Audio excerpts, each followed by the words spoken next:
अच्छेद्यो अयम अदाह्यो अयम अक्लेद्यो असोष्य एव च नित्यः सर्वगतः स्थाणुर अचलो अयम सनातनः. Hello friends, this is the 24th shlok of the second chapter of Bhagavad Gita, and in today's video we will understand this shlok in detail. So let's first go over its meaning. So the shlok says Achedyo ayam adahyo ayam, which means it cannot be pierced, it cannot be burnt. Akledhyo asosya evacha, which means it cannot be made wet and also cannot be dried. Nityah sarvagatah, which means unending, gone everywhere. Sthanur achalo ayam, which means stationary and unmoving. Sanatanah, eternal. So over here, Shri Krishna is in the first line of the shlok repeating what he said in the previous shlok. So he is saying that this Atma or this one cannot be pierced, it cannot be burnt, it cannot be made wet, it cannot be dried. Then in the second line, he further adds that this is eternal, unending, everywhere, stationary, and something which cannot change. So, in the second line, basically, Shri Krishna is giving the qualities of Atma in itself over here. So, this shlok actually helps us in clarifying some of the confusions that are there in the Hindu thought right now. So, a lot of Hindus these days believe in the idea of Atma and Paramatma, and the assumption over here in this idea is that we are all Atmas, and there is a divinity, there's a small piece of divinity inside us, and that small piece of divinity is the small piece of Paramatma. Paramatma is the one who is pervading this entire universe. He's the one who has created it. And there is a small portion of him which is present inside us, which makes all of us also divine. So the picture over here is that we as Atma die and we are reborn. And through these lives, throughout of these lives that we go through, this divinity is always present in us, and he is the one who is guiding us in terms of the correct behavior. So there is certain this picture as such is a very beautiful picture. It creates this entire universe as a divine entity, so it makes everything divine, which is a very nice picture, and it also provides divinity to all of us. But there is some problem with this that you have to understand, because a lot of people have gotten really confused with this idea.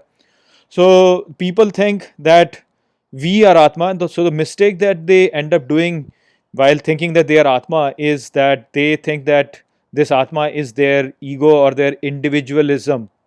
They think that every individual has an individual Atma. That is not the right way to look at it. You can understand it based on the statements of Sri Krishna over here itself. So Sri Krishna first said that there was never a time when you were not there, I was not there, and all these kings were not there. Then he said that just like old clothes are discarded and new clothes are received, similarly old bodies are discarded and new ones are taken on. So when you take those two ideas and you combine them with the idea of this Atma over here, which is separate from Paramatma, it's a separate entity, is what this a lot of people assume. So in that situation, what happens is that you think that you as an individual die and then you as an individual are born again. But in this shlok over here, Sri Krishna is saying that the one who is reincarnating, because that's the whole discussion that is going on over here. In shlok 22, he mentioned about reincarnation, and then in shlok 23, he mentioned that this one who is reincarnates, it cannot be pierced, it cannot be burnt, and things like that. And now over here, he's saying that this same one who cannot be pierced, who cannot be burnt, he is the one who is eternal and who is present everywhere. So now if you are assuming that you are Atma as an individual and you are born and you die, so you are the one who is reincarnating. But then from this statement, it will imply that you are the one who is present everywhere and you are the one who is eternal in that sense. So which means that as an individual you are eternal and as an individual you are present everywhere. Now this is definitely not the case. This is where you see the inconsistency in that assumption.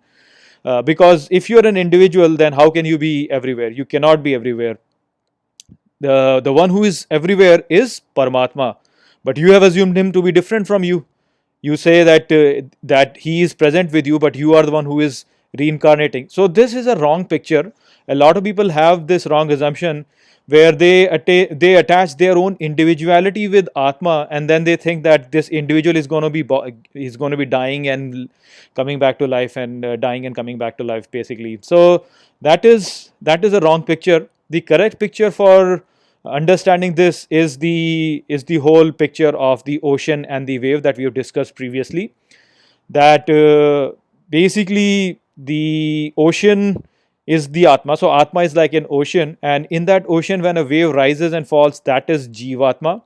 And this Jivatma is the one which is taking on new lives. And so whenever a wave rises and then falls, a life comes and then goes, and then that wave rises again and then falls. So that is the right picture of looking at things, that Atma is the one in which the reincarnation is happening, and that reincarnation is happening in the form of different waves. These different waves are the Jivatmas, and we do the mistake of really thinking that we are this Jivatma. Uh, then basically we think that okay, this Jivatma is permanent, and then this Jivatma comes and goes. That is not the case. It's the Atma which is permanent, it is the Atma which is stable, it's the Atma which is stationary, unchanging. And in that unchanging, there is a change happening, which is different Jivatmas coming into existence and going back, and then coming into existence and then going back. So this is something that you have to understand. This Jivatma is not really present there. The ocean is the only thing which is there.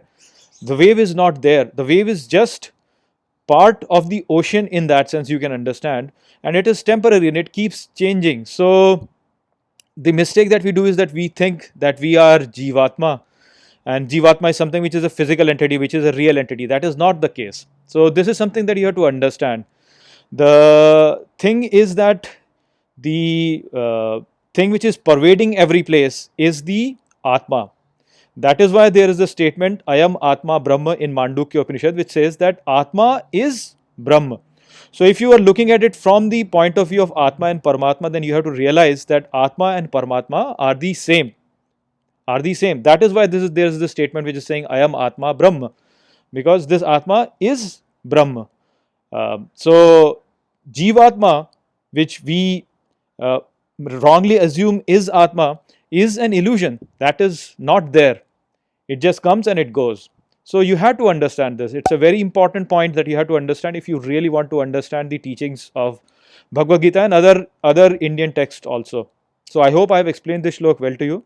With that, I'll close this video. I'll see you all in the next video. Take care.